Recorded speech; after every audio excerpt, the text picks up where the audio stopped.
នេះអាចចាត់ទុកជាឆ្នាំឬក៏ហៅថារជ្ជកាលមាសរបស់ឡាមីនយ៉ាម៉ាល់ហើយក៏ដូចជាគូជលអេស្ប៉ាញដែលគាត់មានវ័យត្រឹមតែ19ឆ្នាំប៉ុណ្ណោះប៉ុន្តែគាត់អាចបានឈ្នះពានយ៉ាងច្រើនសុទ្ធតែជាពានធំលំដាប់ពិភពលោកទី1គឺពាន Nation League បាទទី2គេហៅថាពានអឺ Euro កាលឆ្នាំ2024បាទចឹង2023គាត់ឈ្នះពាន Nation League ជាមួយកូជលអេស្ប៉ាញ2024គាត់ឈ្នះពានលំដាប់ទ្វីបអឺរ៉ុបគឺពាន Euro បាទបន្ទាប់ពីពាន World Cup របស់គឺពាន Euro នេះហើយដែលធំជាងគេហើយគាត់ក៏បានឈ្នះជាមួយនឹងកូជលអេស្ប៉ាញនៅក្នុងវ័យត្រឹមតែ16ចូល17កាលនោះការខ្ញុំចាំហើយបន្តទៅទៀតគឺគាត់បានចូលរួមលេងបាទនៅក្នុងក្លឹប FC Barcelona គាត់អាចរកបានពានបាទថាពានឆ្នាំទី1ខ្ញុំហើយគាត់បានពាន3បាទមកបាសេឡូណាពាន3គឺអស់ហើយឆ្នាំទី2គឺគាត់បានឈ្នះពានឡាលីហ្គាមួយទៀតអញ្ចឹងវាគឺជារជ្ជកាលមាសរបស់គាត់មែនតែនហើយបន្តមកទៀតឆ្នាំចុងក្រោយនេះ2026នេះគឺគាត់អាចបានលើកនៅពានលំដាប់ពិភពលោកគឺ FIFA World Cup បាទ2026នៅក្នុងវ័យ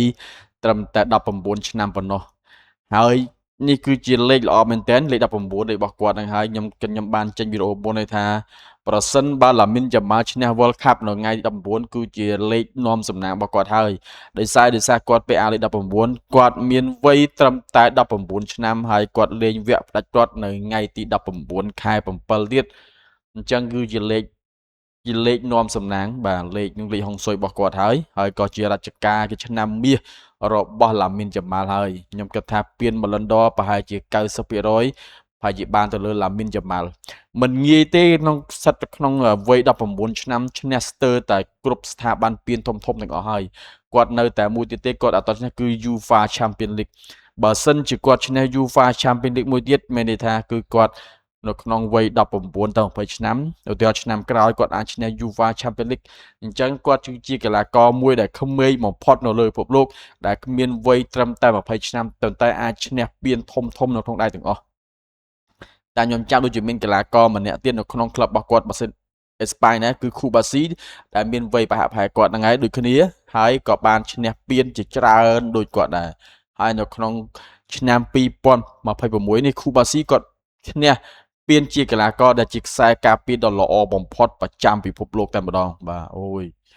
គេថាការគាត់លេងនៅក្នុងក្លឹបគេលើកហៅខ្ញុំអានអាចខុសតិចណាបាទនៅក្នុងអញ្ចឹងមាននៅក្នុងបាសេឡូណាគឺមានថ្នាមបណ្ដុះបណ្ដាលគឺឡាមេសៀ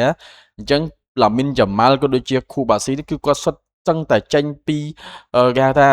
សាលាមកទាំងអស់ទាំងលីអូណែលមេស៊ីក៏ធ្លាប់នៅហ្នឹងតាំងពីអេណេស្តាតាំងពីសាវីឥឡូវនេះមកដល់ជំនាន់របស់ឡាមីនយ៉ាម៉ាល់ទៀតហើយបាទអញ្ចឹងបាសេឡូណាគឺគាត់ជាគេថាដាក់ក្លឹបក្រីក្រប៉ុន្តែកីឡាកររបស់គាត់គឺសុទ្ធតែមានគុណភាពមែនតែនបាទ